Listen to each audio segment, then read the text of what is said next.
This is Duke University.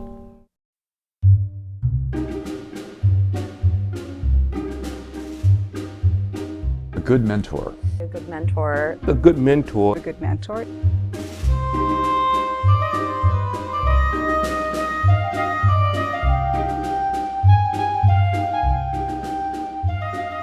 It's not just me instructing or advising a student. It's us working in combination to figuring out what the goals are, what the students' objectives are, what they want to accomplish. You have to send the signal that you're interested in what this person is engaged in and willing to think about that hard and offer feedback.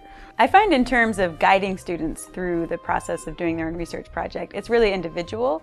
You have to understand who it is you're speaking to.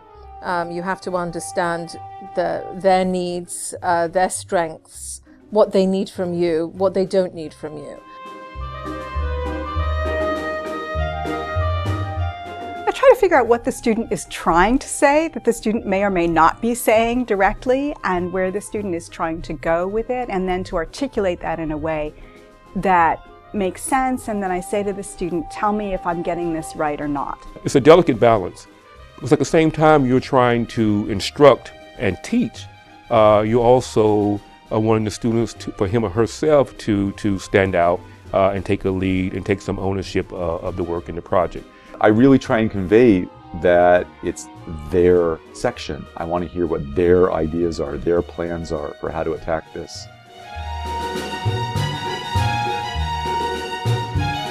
I think in terms of being a role model, it develops over the course of the interactions. I am a little bit aware, and I try to make sure that I am doing what I ask them to do in their scientific approach and writing, etc. But I think most of it just comes natural. I'm there in the lab doing research almost every day, so they see me there, they see me working hard and doing data analysis, writing up, and they're motivated to do the same. If you're someone who is quite active in the institution, that probably encourages others to be active in the institution too. If I'm in doubt about something I'm about to do, there are many things that run through my head, and one of them is definitely, is this how I want to set an example? When I see first-year students, what I focus on is how they're adjusting to the program, how bizarre it seems to them, the kind of feedback they're getting, how difficult it is for them to read things, how insecure they are about their status in the program, and how all the other graduate students seem so much smarter than they are, and all the things we go through when we're in a new program.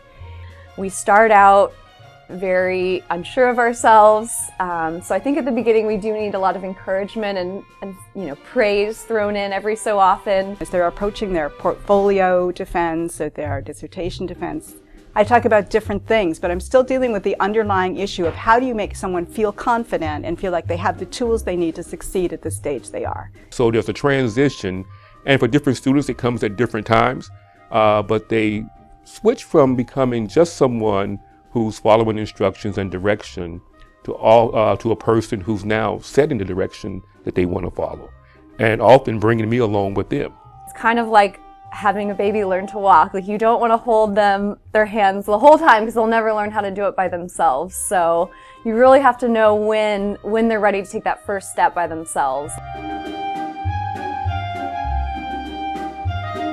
Sometimes going through graduate school can be demoralizing at certain moments. It can be boring at certain moments. When people have disappeared for a while, or they're fallen off the radar, then I will send them a note asking if they're okay. And I'll encourage them. I'll say this is the very moment when you need most to be talking to your advisor and to your mentors to say what's going on, and we might be able to help. That person has to trust you. You have to have a strong enough relationship so that the person can let you know when there's a problem. For their physical and mental health, I insist that students do other things other than the academics. I stress that with students all the time. I always say to students, don't put your life on hold while you're in graduate school. I stress the centrality of building networks.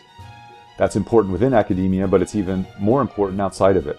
to go up to scholars that they admire and introduce themselves. For a lot of graduate students and for a lot of junior colleagues, this is really tricky.